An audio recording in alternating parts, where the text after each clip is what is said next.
Good morning, and glad you will be able to join our seminar today. I have presented some information about forage testing in the previous webinars that we have here at ONA, but I felt that we had a lag time because of the hurricane where we had to close the lab. And then we are open and receiving samples again. So I felt there was a good opportunity to start talking about forage testing again and have some information for some producers that would like to submit some forage samples to the lab. I will start my presentation with a more academic portion of the forage testing. Um, it's commonly perceived that forage quality and nutritive value are the same thing, and that's fine if we talk to the general public, but we know there are different things, and I'd like to make sure what we do here at the lab, we present data on nutritive value. Nutritive value is something that you measure on the forage and you present as a portion of the whole. So it's a proportion like 10%, 20%, 30%. It depends on the entity that you analyze. On the other hand, forage quality, it has the animal component. Forage quality is animal performance, milk production, meat production, wool production. So the animal needs to eat the forage. So that is a combination of intake and nutritive value. They both affect forage quality. But again, what we measure here at the lab is forage nutritive value. So we'll report to you a proportion of the whole in some of the nutritive value entities that we analyze. I'll give you just a brief example about the difference in a practical standpoint on the forage nutritive value and quality. For example, you can test annual ryegrass and tall fescue, and they may have the same nutritive value. Let's say 15% protein, 70% digestibility. They both will be the same. When you feed those to the animal, one animal will gain about 2 pounds a day, and the other one will gain 1 pound a day. The animals eating ryegrass will gain 2 pounds a day, and the animals getting tall fescue will gain just 1 pound a day. Remember, the forage has the same nutritive value. Why? Because the tall fescue has the endophyte, that is an anti-quality component that will decrease animal performance. So although those annual ryegrass and tall fescue may have the same nutritive value, the quality will be different because they have the anti-quality component. And protein is something that is easy to analyze, and that is mistakenly what everybody thinks that is the synonymous of forage nutritive value. You send a forage sample out, and the people say, "Oh, that's a good forage. It's 10% protein or 12% protein. It's a bad forage. It's 4% protein." When I think protein is a small portion of the whole, because it's easy to correct in animal nutrition. So energy actually is the most important part because it's the biggest proportion of your forage. And we have different ways to express energy, right? Here I have some here, TDN, gross energy, metabolic energy, and so on and so forth. You can do whatever you want to do in express energy, I think, as long as you are aware of the importance of those nutritional components. And on the fiber standpoint, and that is really important when you talk about the warm season perennial grasses, because a big portion of that forage is fiber. For example, most of the warm season perennial grasses that we have here in Florida, when you talk about the NDF, that is hemicellulose, cellulose, and lignin, is about more than 70% of the forage. It makes up a big portion of that forage. When you are talking about corn silage and you're talking about annual ryegrass or cool season forages, there will be much less than that. That's why I think fiber is something important, but is highly misunderstood when you talk about forage testing. And we'll talk about that more specifically a little later.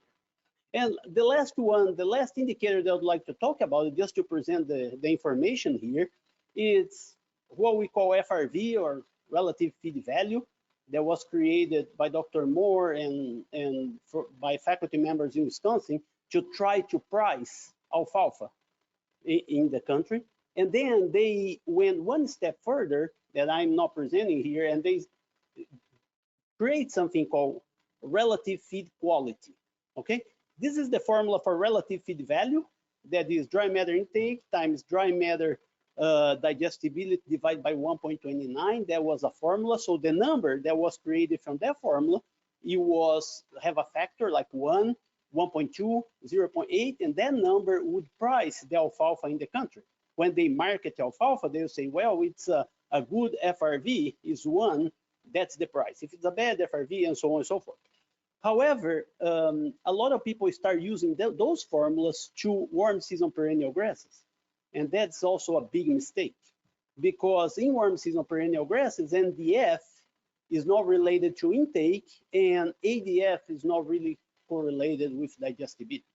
So that works for alfalfa, but it's a big mistake to use those as long as we don't have sufficient data to try to express nutritive value and quality of warm season perennial grasses. And now we're gonna go to the why we test the forage, right? Some people believe that because they have the forage, they will have to feed anyway. Why to test it? It's mine, I'm gonna use it. Or some people that market forage, they don't really wanna test it because then the truth may come up and may not be what they are claiming that it is. But on the general standpoint, we just test it because we have a goal, right? The goal is the animal. And the animal has a requirement. And I'm showing here a table with some requirements for cows and heifers, and that is not like written in stone, and that is not absolute true for all the breeds, all the conditions and everything, but that's pretty close. We know that if you have a dry cow, right, that is mid-pregnancy, if that cow eats 10 pounds of dry matter, that cow will be losing weight, right? That cow will need about 27 pounds dry matter. If that cow is receiving a ration that digestibility is 45, that cow may be losing weight, and so on and so forth. So there is a pretty good estimate of the requirements of those animals, and that is related to quantity and nutritive value of the feed that they are receiving, here expressed in TDN and protein. And what happened? Here I have different scenarios just to illustrate how costly it can be. For example, here we have hay that we tested, 48 TDN, 54 TDN, and 56. 48 is pretty common here in Florida for warm season perennial grass. Then we have a 54 that is considered our Bermuda grass here. I'll show you some data later. And then 56, that's quite good. So you target those animals here is beef cattle to gain about a pound a day, okay? So with this 48% TDN, you're gonna need to feed that cow about 4.4 pounds of corn a day for that cow to achieve 1 pound a day of gain. So you need to add corn because the hay has low nutritive value. That makes sense, right? So then you have a hay with better nutritive value, you decrease the amount of corn, right? Because you don't need that much to meet the requirements of the animal. And then here is the whole amount of corn that you need if you have a breeding season like this is for 100 days, like 3 months breeding season. Let's say that you're gonna have to feed this, and then this is the cost, right? That you have to do per cow in this situation here that will add to your management. So if you have a very good quality hay, you don't need to buy any corn. If you have a hay that's 40% TDN, you may need to buy about $52 of corn. And people look at me and say, well, here in Florida, we don't really use corn, right? But every single commodity is priced based on corn, right? So then this is just an illustration of corn that can be used everywhere else, but you can use DDG, you can use citrus pulp, you can use whatever you want to make the same simulation because the price of those commodities are also based on corn price.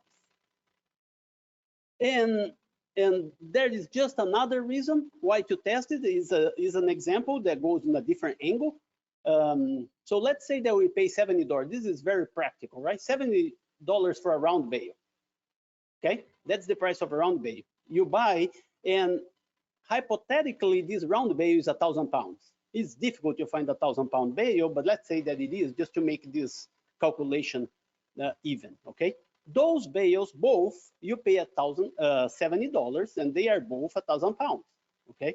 But one has 60% TDN, the other one has 50% TDN, okay?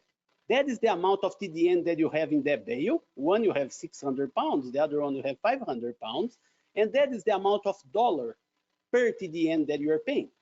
right? And you say, oh, that's not a lot of difference. 1.12, the other 1.14 is like 16% increase in price. But think about it in your salary, right?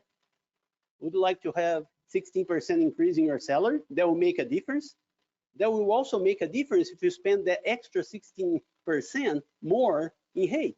Because what's going to happen is you are buying something here, in this case, that is 60%, that will be 16% cheaper, right? So you buy a good hay, and how do you know that? How do you know that a 1,000-pound bale is 60% EDN or is 50% EDN? The only way to know is testing, right? The only way to know is you need to collect a sample and test the hay, because there is no other way. People twist the hay, they see the size of the stem, the color of the hay, that's all good, but that will not tell you anything. The only way to do it is if you really test it to know what you have. And just now, a little illustration about the procedure of the nutritive value, right? When you see a forage on the pasture like that, that forage is about 80% water, 20% dry matter. Every single nutrient that you report is on a dry matter basis. So you exclude the 80% water, and then you report the nutrients on that 20% that is left. This is pasture, right? When you move to hay, you let the material wilt on the field for a long time and dry, so you pretty much change for preservation. The hay is 85% dry matter, 15% water. So it has much more dry matter than the pasture that I just showed. And the silage used to be in between is about 65% water, 35% dry matter, right, to allow fermentation. So this is important to think about it, because when you're going to feed, if you feed a bale that is 50% dry matter, you're going to feed 50% of that bale will be dry matter, right? And 50% will be water. So half will be water. If you have a bale that is 85% dry matter, you may have to feed half of the amount to supply the same amount of nutrients. And there is a lot of confusion, because haylage and silage became much more popular. When you drive around Florida, you see many more the rapid bales that you see on the field with plastic, and people believe that that is similar to hay. So, and then they put one bale of hay and they say, oh, that bale of hay lasts me a week, but then I put one bale of that silage just lasts 3 days. What's happening? What is happening is you have much less dry matter there and much more water. And on that dry matter, you have a lot of things, right? When you get if you send a sample to a commercial lab, mainly the ones that run your sample by NIR, you're going to have a lot of information, because the data bank and the procedure allow that. The problem is you have all that information and you don't use it and don't even know why you have that information in the report. So, but people feel good. People that buy and pay for forage testing, they want to see information, even if they don't use it. So that is one of the complaints that we get here in the lab, and now you show you some why. So our lab here, we pretty much focus on protein and energy, because those are the parameters that you need to make decisions about the supplementation. The first thing that I showed you, how much corn, how much soy hulls, how much molasses you're going to need, will be based on protein and energy. So that's why we report just those parameters here, okay? And those are the important ones, because if I report to you how much NDF it is in your forage, you will not be able to use that information for anything. Actually, that information may be misleading, because a forage may have a high NDF and also have high intake, when they believe that the correlation is inverse. So for warm season grasses, the correlation is different. That's what I just mentioned here. NDF has an inverse correlation with intake, that's true, but the correlation on warm season perennial grass is like 0.3, so correlation is very low. But one thing that we use all the time on the commercial labs is the ADF, the acid detergent fiber, because that one is correlated to digestibility, and they use the ADF in the formula to calculate your digestibility, like they do for TMR for dairy cows. For TMR for dairy cows, that is a good predictor. But for warm season perennial grass, star grass, Bermuda grass, Bahia grass, brachiaria, it's not. It doesn't mean anything, okay? And that is just scientific information here from Dr. Moore, having here the correlation between ADF and digestible dry matter. This trial he did in vivo. And you see here, we have the native forages that are warm season grass. Look at where they are in the line of correlation. So the overall, because there are temperate forages here, the correlation is 0.5. But when you just exclude tropical and natives that are warm season perennial, the correlation goes to 0.3. So the correlation is really low. So that means it doesn't mean anything. So it's the wrong way to try to predict the digestibility using your ADF. So here at Ona, we had two forages that we did a little test here. So we had a stargrass with relatively average nutritive value or digestibility. That is 51% dry matter. This we did an in vivo trial. That means we fed the animals and collect the feces, okay? And then we found out how was the true digestibility. We call apparent, but it's the digestibility from the animal, right? Not made on the lab. And then we have a brachiaria hybrid that is really good nutritive value here and good digestibility, 64, okay? Then we have the ADF of those, and we send the sample to 6 labs in the country, right? To see what was the results for those forages. And you can see here how it varies. You have some labs here, and all those labs use equations that may have different components, but all of them had ADF. So you have lab 4 here for stargrass, it did pretty good, right? But lab 1 didn't, right? Do you imagine how much corn you have to buy here because of a misinformation telling you that your hay was 44 when it was actually 51, right? And look at when you have a warm season perennial forage with good nutritive value, the accuracy of the labs is lower because they're not used to deal with that much fiber in the forage. Look at that. You have something that is 64. Lab 1 told me that is 53.5, almost 10 percentual points less than it actually is. That's because they use a formula based on ADF. So with that in mind, we decide to have the lab here at Ona just to try to, our procedure here is the in vitro digestibility. Is not perfect, but we believe that it has a much greater accuracy than any other procedure based on formulas and ADF. One problem that we have in the lab is the sample, right? People collect a sample that may be a bad sample, and the results will be reported on the sample that you send, not on your hay that you buy, not in your pasture. And we have a lot of problems with samples that people send a bad sample and then get a bad result, and there is complaint about it. So make sure, because if you have bad information, it's worse than having no information, right? So if you're gonna send a bad sample, don't send anything. Save your time and do something else. But if you decide to send a sample, make sure that you get a representative sample, right? And for hay and haylage, we have several devices there that you can use. After it's baled, that is the right time to take a sample. Those are the only ways to take a good sample. If you stick your hand on a bale that is packed, you'll not be able to read the center and grab a representative sample. So we have several devices here. Just here a little more information. If you have a square bay, you have to put the probe on the side here to cover more ground. If you do in this direction here, you're going to see that you're going to take one spot in the field. When you take it that way, you're going to take a lot more forage. And on the round bale, the same thing. You just take on the face of the bale instead to do on the side of the bale. I have here a little video with the sampling on the silage. I'm not sure if that video will load, but if it doesn't, the information is when you have haylage, you need to make sure that you cut the plastic, stick your probe, collect the sample, and then close the plastic with duct tape, right? Close the plastic because that open will allow the oxygen to go inside, and then you're going to have a lot of spoilage.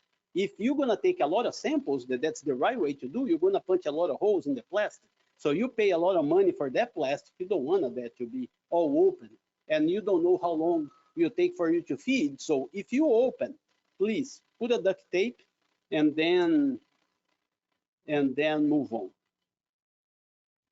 The video didn't. So some also procedures to send the samples to the lab.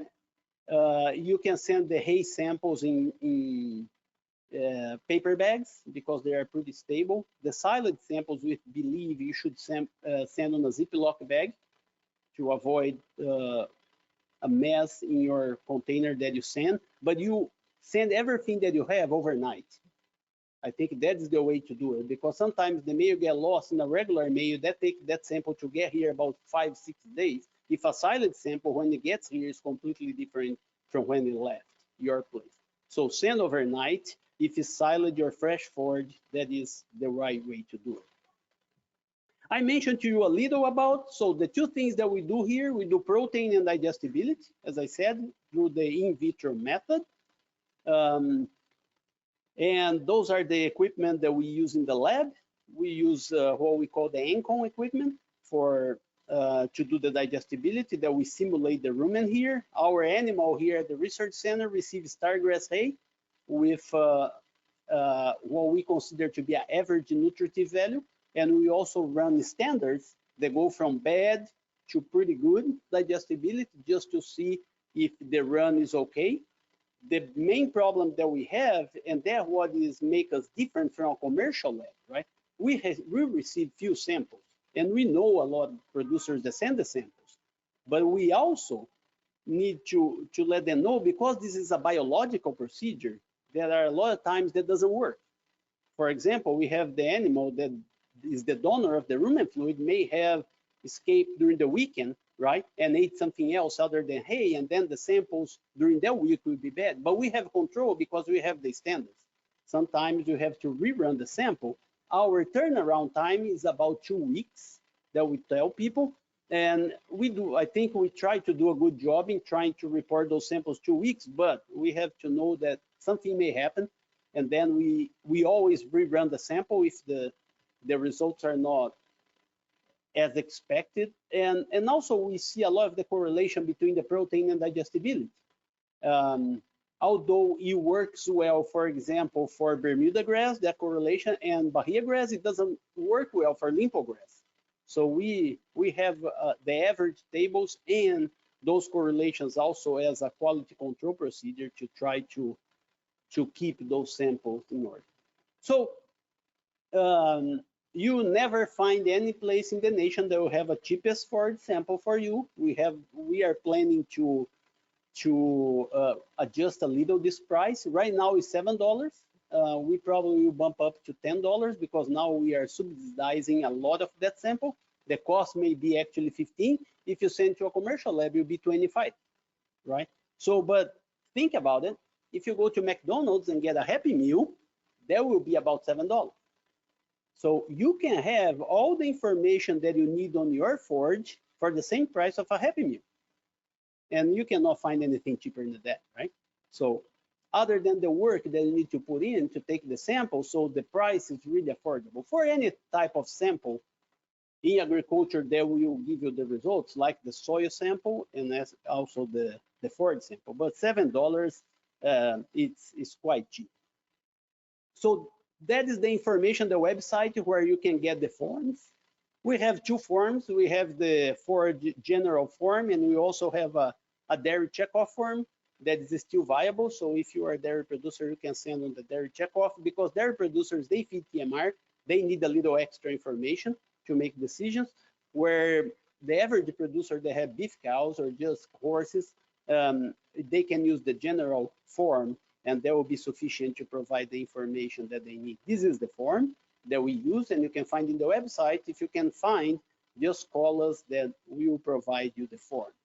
You also please contact your county extension agent, because they also have the form, access to the form. If you need to take a sample, or if you need the form or any further information about the lab, please contact your county extension agent, because they will be able to provide you all the information that you need. One thing that we have some problems is people send us things that are not forage. we test forage, okay? If you have a molasses sample, that is not forage. If you have a feed sample, it's not forage. Mineral sample is not forage, okay? Forage is grass, Echinopsis, legume, sun hemp, lucina, or whatever. It's a fibrous material that you feed to the animals. They grow in the field. If it's not that, please let us know or talk to your county agents, because they have better labs to analyze those samples. And we are not the best to want to analyze those, because the procedures that I mentioned to you were developed for forage, okay, not for feed. We also have an extension publication called Forage Testing that you can go on IDIS at the University of Florida and find all the information there. So we detail all the procedures that we use, and some that we don't use are also detailed there. And we try to do every year an update on the average for the forages that we test here at the lab. That's why it's very important, if you're going to submit a sample, please fill up the form as much as you can.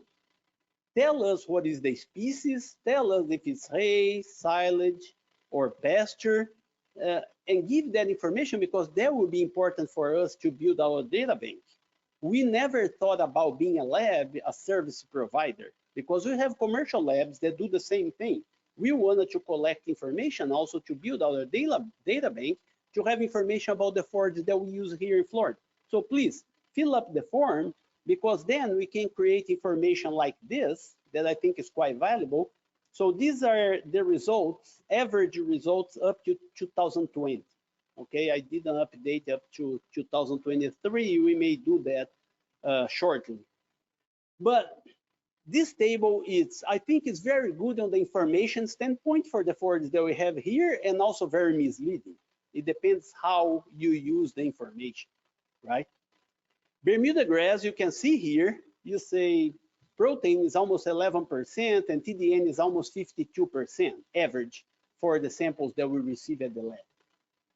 When you can see the Bahia grass is 7.2, but it's still 50% digestibility, right? And limpo grass, you can see the protein is very low, 4%.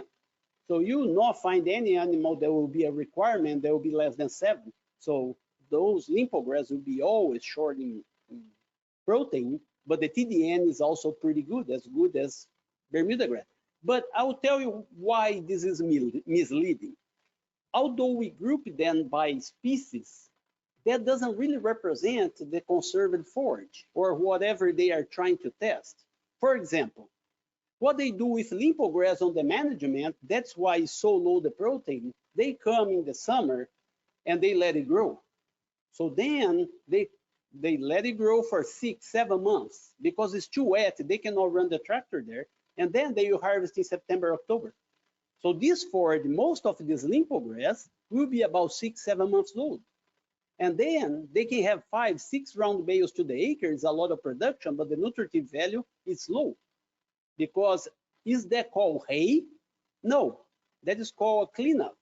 They come and clean up the field in the fall, and they try to make as many bales as they can, or to feed the cow or to sell, right? That is the average management that they have for limpo grass, and that's fine, but that information is included here. So, and you tell me, if you harvest a limpo grass at 4 weeks that is fertilized, the protein will be as good as the Bermuda grass. Very similar. They say, oh, limpo grass has low protein. No, mature limpo grass has low protein, right? Same thing for Bahia grass. If you go to the store and you try to buy Bahia grass hay, you'll not find it, right? You're gonna find probably Bermuda grass or limpo grass. You'll not find Bahia grass hay, very little. Because nobody make hay of Bahia grass because it's not worth it. The quantity is not there. You sometimes spend more money running the machine than what you're gonna get out of it. So with that in mind, people that do this Bahia grass and send the samples to us, it's just something that happens during that year, and they run something that is not fertilized, is mature, right? And you tell me, oh, Bahia grass has very low protein. No, 7, no. If you manage badly, it may, but if you manage well, it may have 11, 12. But on average, that's what it show up at the lab. And the first question that people have when they receive the forage testing is this good or bad, right? A lot of people, they can have some idea of the nutrient requirements, they can balance their ration, but most people, they want to know if it's good or bad.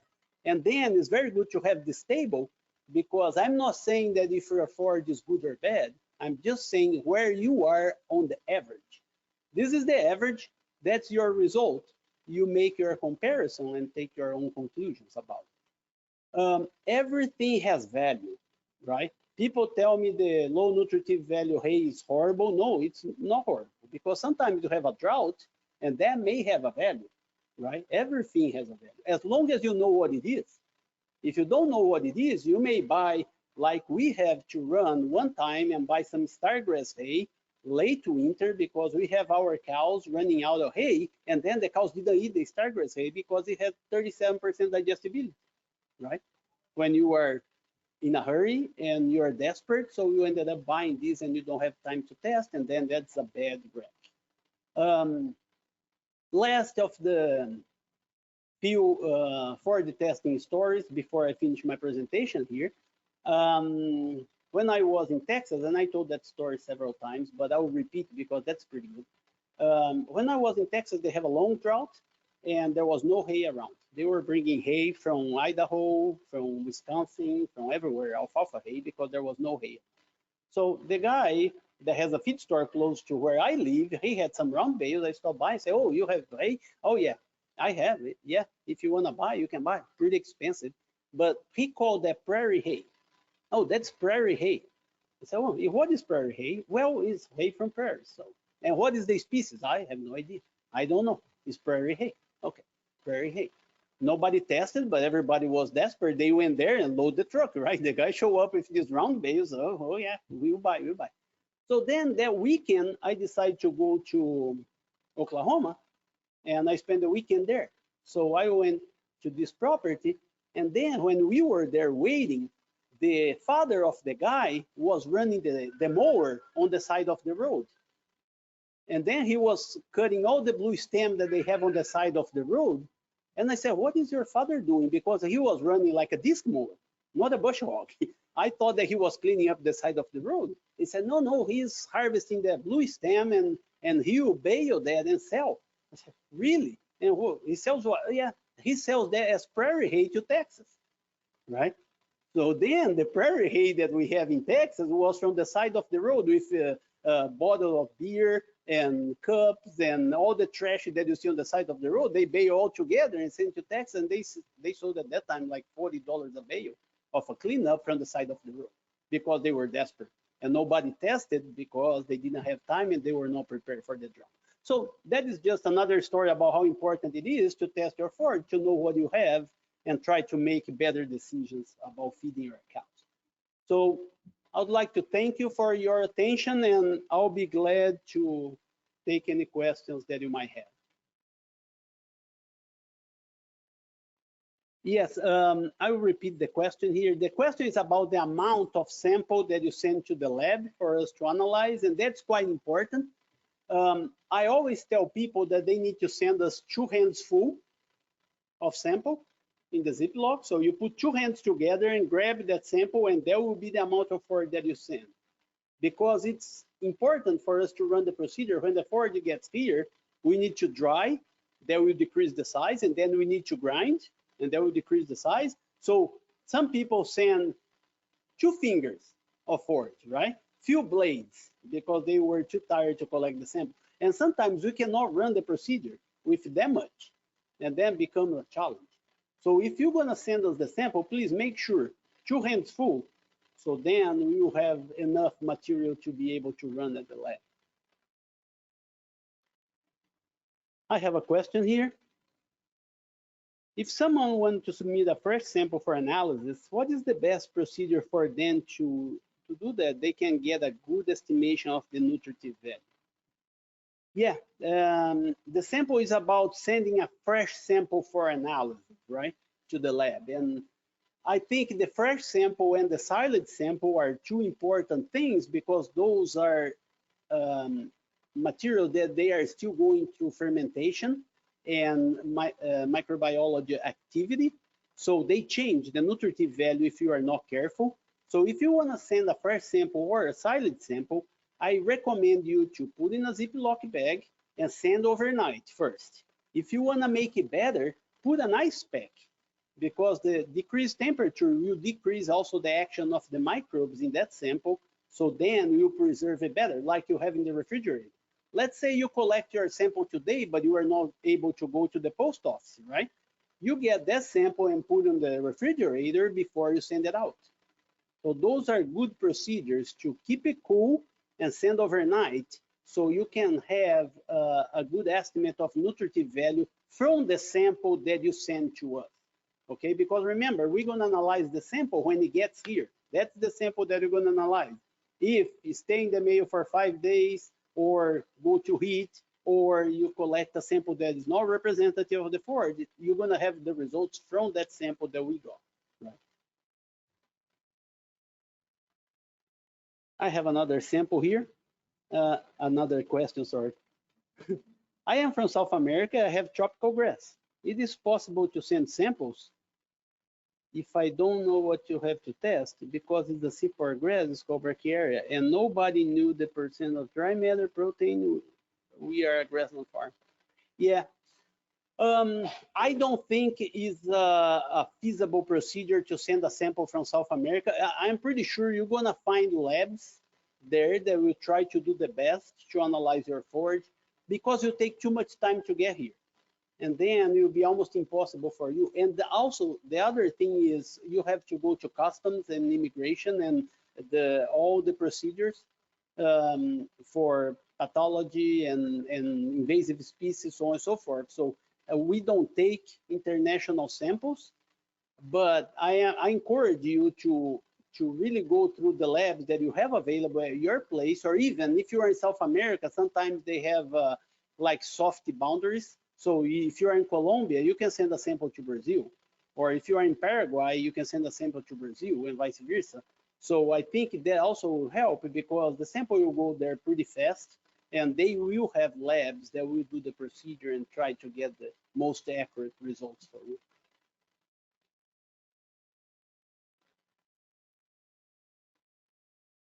We do not have any further questions on.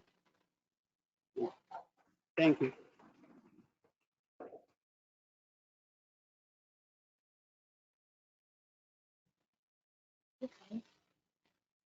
So thank you again for joining us. I'm going to switch PowerPoints real quickly and share a few upcoming events.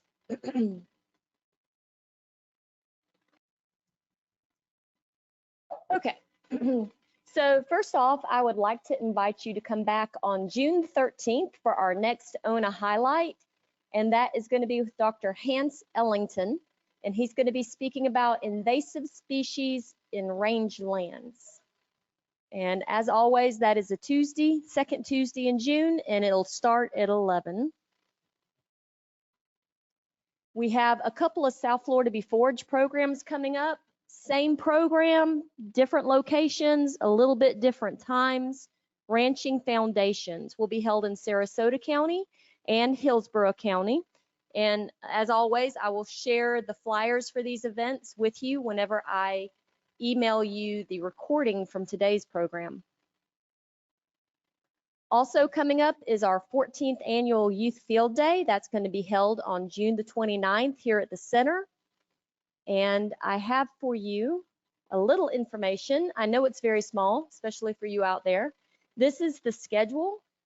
There is an optional bird walk, or not bird walk, but a riding tour through the woods very early in the morning, leaving at 7. So if you love birds, you'll definitely want to attend that.